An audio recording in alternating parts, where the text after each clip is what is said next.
Well, I was born and raised here in Hays, Kansas. Attended USD 49 and graduated from Hays High School. After high school, I attended the University of Kansas and have an undergraduate degree in business administration, and then I completed a master in business administration. After KU, I worked for the state of Kansas. I worked for Dillard's in Fort Worth, Texas, and ended up in Philadelphia and worked there. So I was away for about 12 years after finishing high school, and then I moved back to Hays. And currently teach entrepreneurship and management at Fort Hays State University. I am the owner of Henry Schwaller and Associates, a real estate investment firm, and also serve on the City Commission. A year and a half ago, people began approaching me, asking me to run again. And if people ask you, you generally follow up on that. I thought a lot about it before deciding, though. Their logic was that there's a lot on the city's plate, both water and projects and things going on, and I was told that they thought that my seniority and my knowledge would be helpful in moving the city forward. And so I decided earlier this year that I would do it. I would run again. Well, it is helpful.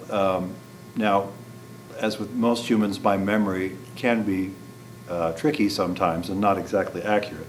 But it's helpful in knowing, because if we've approached a problem before, I'd like to know, why haven't we fixed it, and or how is this different? And so having that knowledge of where we've been and how we've gotten here is important. And there have been problems that keep cropping up because they were never resolved. That doesn't make me happy. But also, though, if we have resolved something, then it's knowing how we did it and how that process looked, and then using that again. You know, sometimes local officials are accused of being politicians. We're not. We're problem solvers. People come to us, they say, I need my street fixed, my alley fixed, or there's a water issue or economic development, and really, local elected officials are problem solvers. That's all I do. Well, one thing that's still in process and has not been fixed is the water issue. And so we continue to pursue our long-term water option in Edwards County, and that has been an issue for the city since its inception, but certainly since the late 1980s. And we are much closer than we were when I started, and certainly much closer than we were in January of this year. And now with the master order from the Division of Water Resources, we are moving ahead. There are some stumbling blocks along the way, but we'll get through them.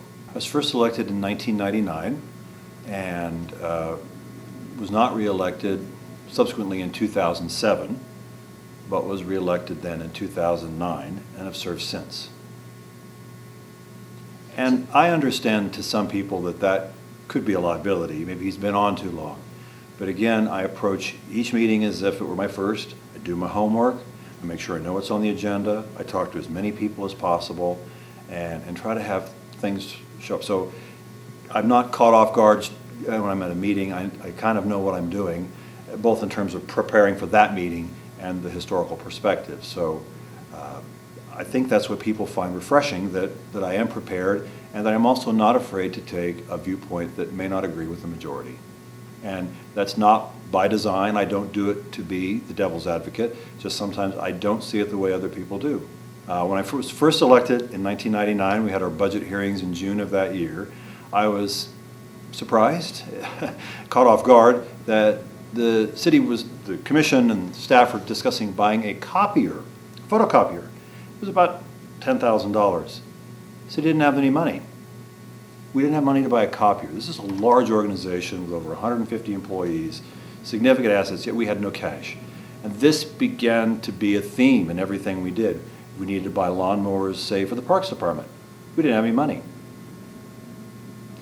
And that gets pretty tough after a while because, again, you don't have the resources to buy things, so you have to borrow money. If you lease a lawnmower, for example, and the lawnmower breaks down or it's not fixable, you're still stuck with the lease payment.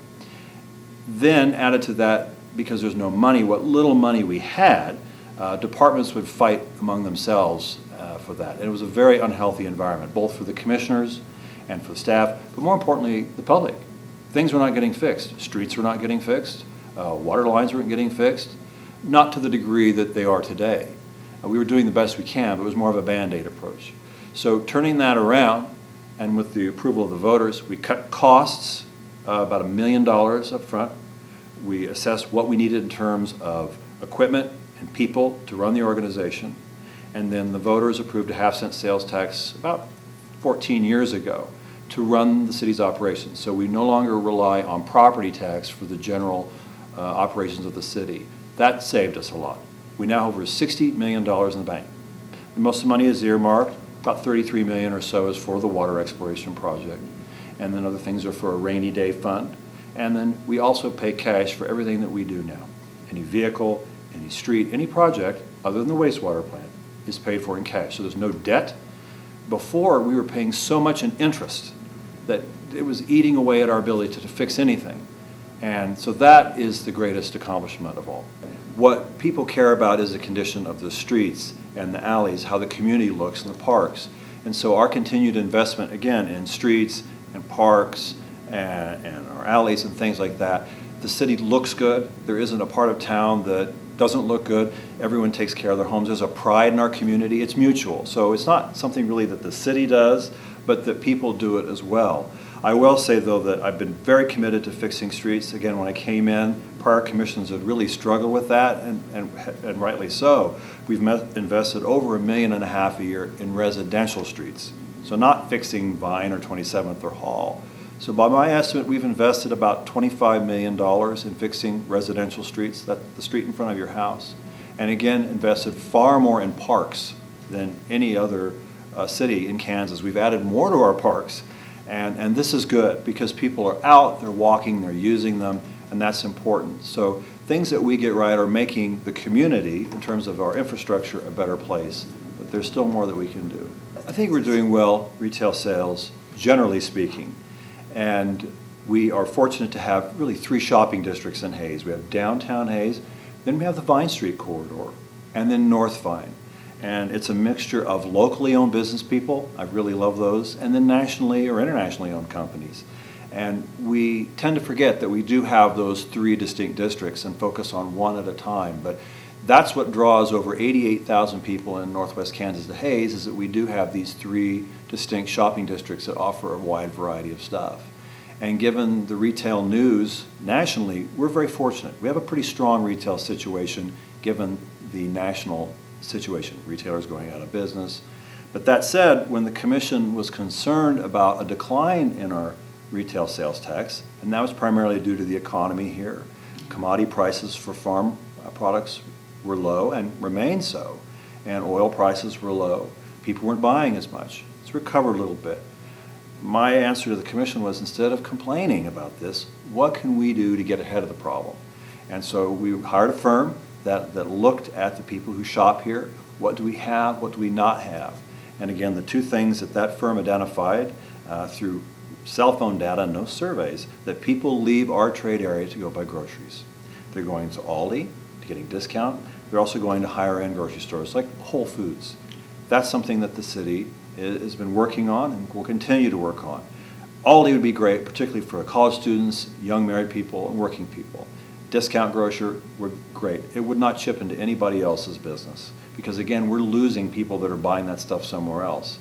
And then a more of a higher end grocery like a Whole Foods, I think, might do well here. I don't know. The population is rather small, even with the outside folks coming in, but that's an opportunity.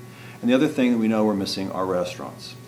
And I understand that the restaurant situation is difficult, but there have been a number of studies that show that people are leaving here to eat somewhere else, probably in Salina mostly.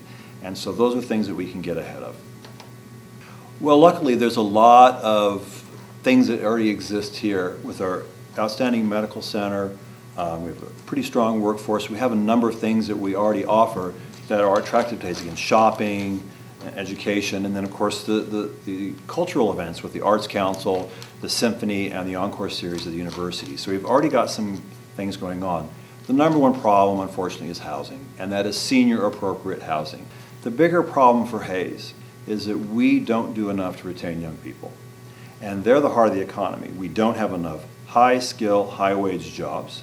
We have many qualified students graduating not only from Fort Hays State University, but North Central Kansas Technical College. These are people that are incredibly educated. They have skills that are applicable in our community, and yet we're not doing anything to retain them, to help them start a business, to help them work for an existing or expanding business.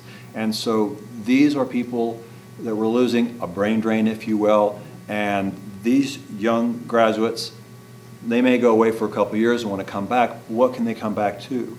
So it's imperative that we focus our efforts the next 3-5 years on building homegrown businesses through entrepreneurship, and by focusing on the needs of our existing businesses, whether to retain them or to expand them.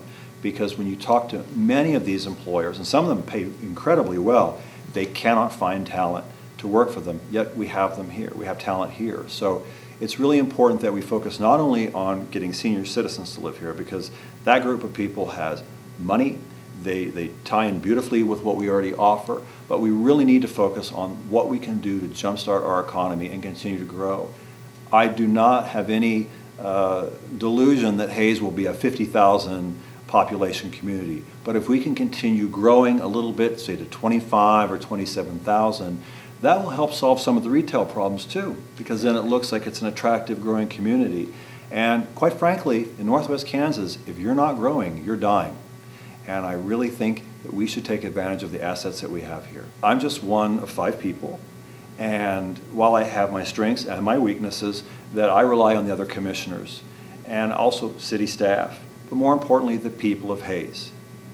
And when I talk to people, they're my eyes and ears. They're the ones that point out that things need to be fixed or these are issues.